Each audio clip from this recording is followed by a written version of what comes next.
Your fence is doing absolutely nothing for you. Your trellis is wasted space, and the bare wall running along the side of your property could be producing more protein per square foot than a butcher shop, without you lifting a finger after the first season. There are climbing vines on this planet that return every single year on their own, require almost zero maintenance, and carry protein levels that match or beat beef, chicken, and eggs. Not one or two vines, 10 of them. And by the time this video ends, you will never look at your growing space the same way again. Welcome back to Backyard Crops. Adam Grove here. If growing real food from a real garden is your goal, smash that like button right now and make sure you are subscribed, because every single week on this channel, the focus is on giving serious gardeners the knowledge they actually need. Share this one with a friend who grows food. They will thank you for it. Now let us get straight into the plants. Vine number 10, sword bean.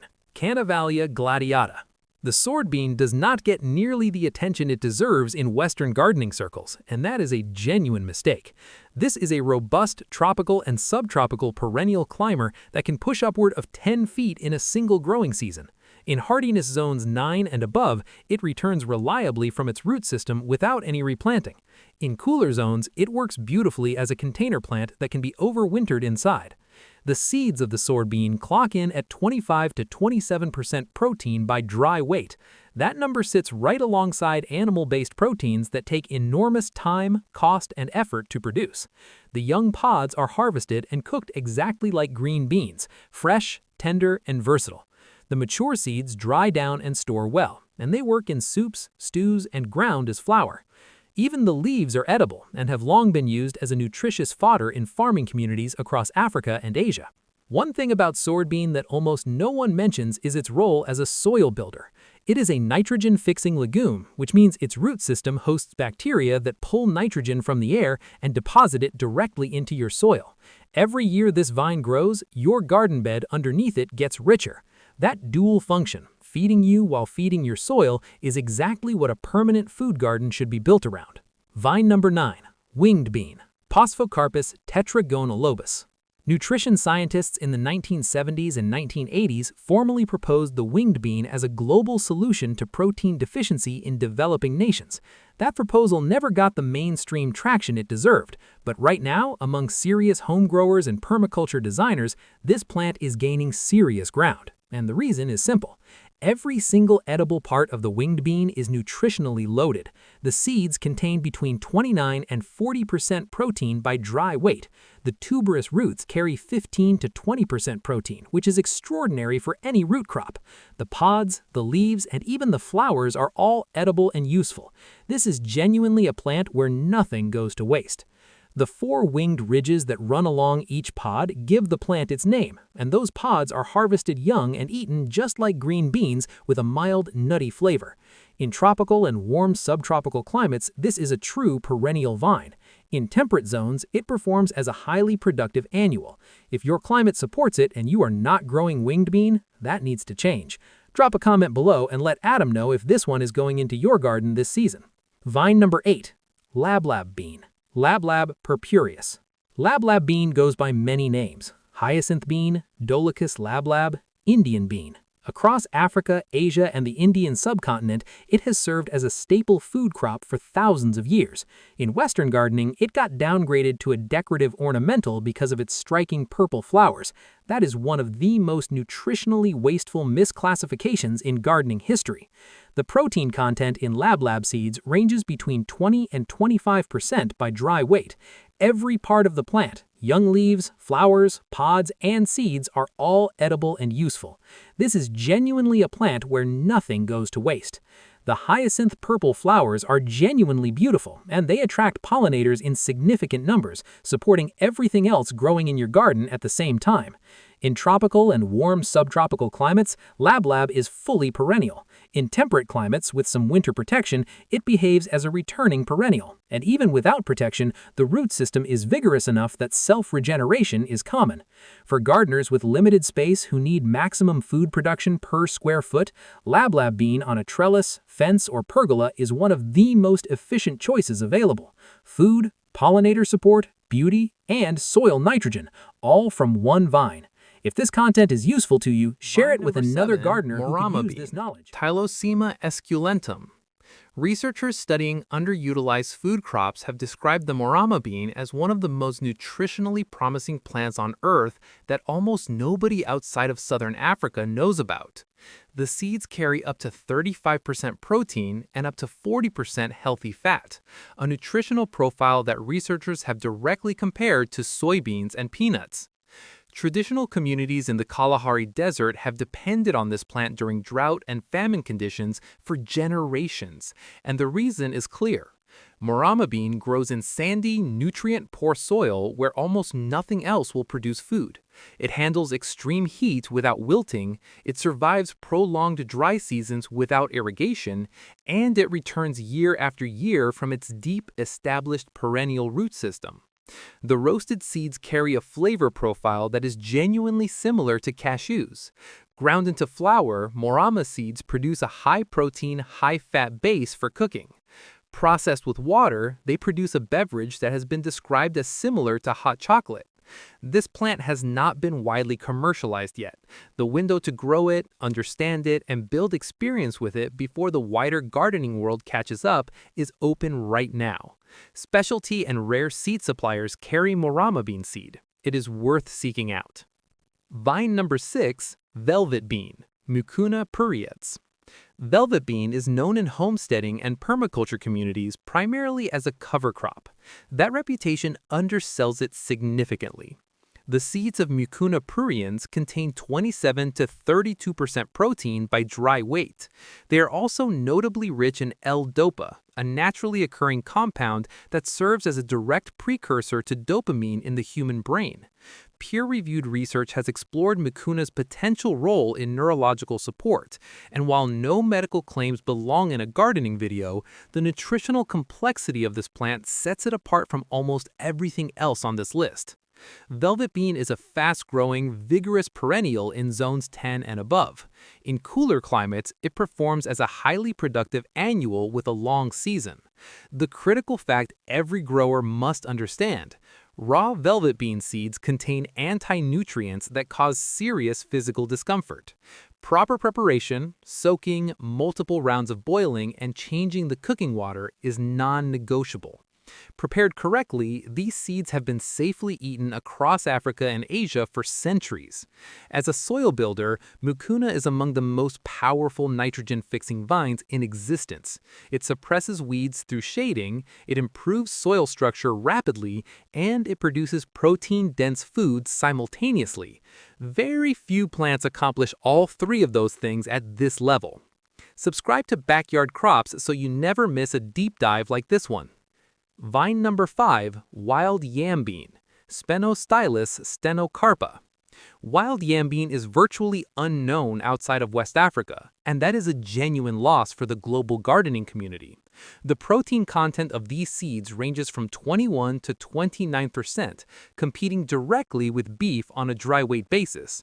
In Nigeria, Ghana, and surrounding regions, wild yam bean has functioned as a primary meat substitute and protein source for generations, used in slow-cooked dishes where its rich, earthy, nutty flavor develops fully. The seeds do require longer cooking times than most legumes, which is worth knowing up front, but the flavor reward is substantial, and once properly prepared, wild yam bean works beautifully in stews, rice dishes, and grain-based meals. The vine itself is a vigorous perennial climber in tropical zones, producing pods consistently throughout the growing season. The feature that makes wild yam bean particularly valuable for serious food security planning is drought tolerance. Once the root system is established, this vine keeps producing even when rainfall becomes irregular and unreliable. As growing seasons become less predictable, a vine that performs under water stress becomes exponentially more valuable in any food garden. Specialty heirloom seed suppliers do carry wild yam bean. It is worth the search. Vine number 4, kudzu, Pureria montana, Pureria lobata. Kudzu has one of the worst reputations in American gardening. It is classified as invasive across the southeastern United States, covering millions of acres and costing significant money to manage. But the conversation about kudzu almost never includes what it actually is from a nutritional standpoint, and that omission is significant. Kudzu leaves contain 20 to 29% protein by dry weight. The starchy roots have been used as food and traditional medicine in Japan, Korea, and China for centuries. Kudzu root starch is extracted and used as a high-quality thickening agent in cooking. It has better thickening power per gram than cornstarch and carries a cleaner flavor. The flowers are edible, mildly sweet, and historically used to make jellies and beverages. Managed correctly on a deliberate trellis system with consistent harvesting, kudzu is one of the most productive perennial protein plants a gardener can work with. Regular harvesting controls its growth naturally. Young leaves and fresh shoots are eaten as vegetables. Dried leaves can be powdered and blended into soups, smoothies, and baked goods for a protein boost. For anyone in a region where kudzu already grows wild, the protein harvest is already there. The only thing missing. Vine number 3, perennial climbing soybean, Glycine tomentella, and related species. Most gardeners know soybeans as an annual field crop.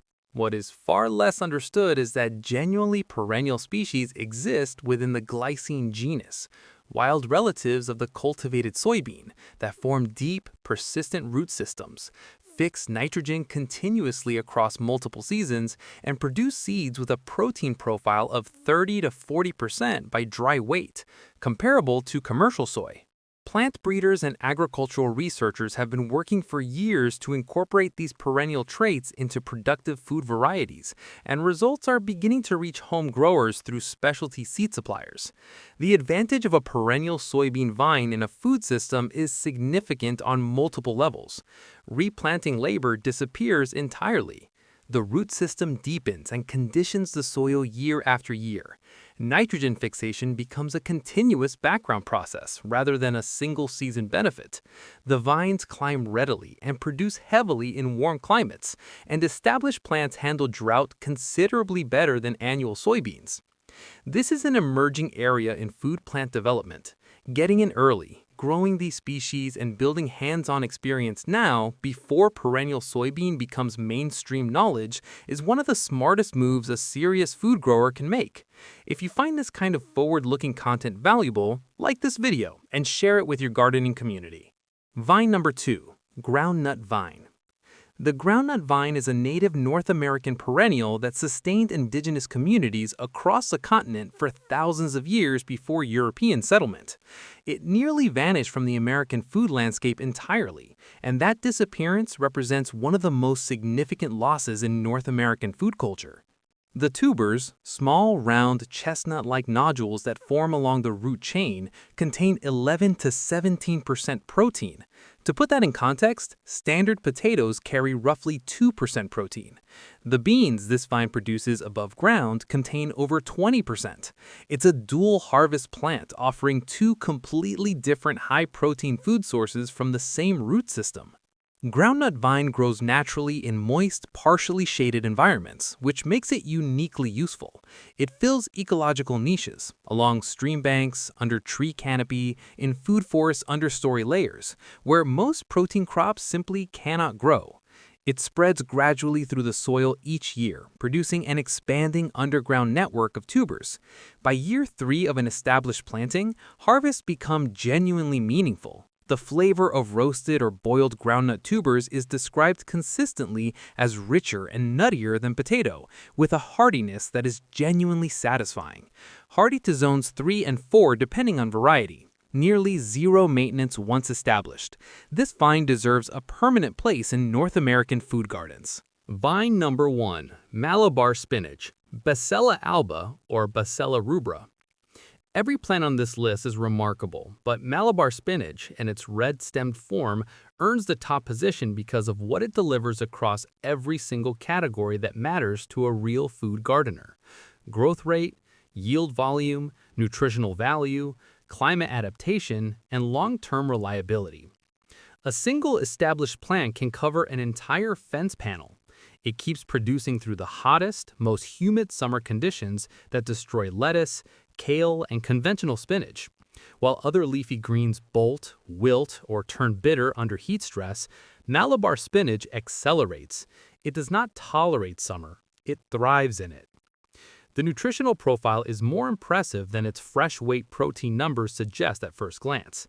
The leaves carry 4 to 5 grams of protein per 100 grams of fresh weight, compared to approximately 2.9 grams in conventional spinach. But the production volume changes the entire equation. This vine does not produce handfuls, it produces armloads, continuously, for months on end. The cumulative protein harvest from a single established Malabar spinach vine dramatically exceeds what any conventional leafy green can provide.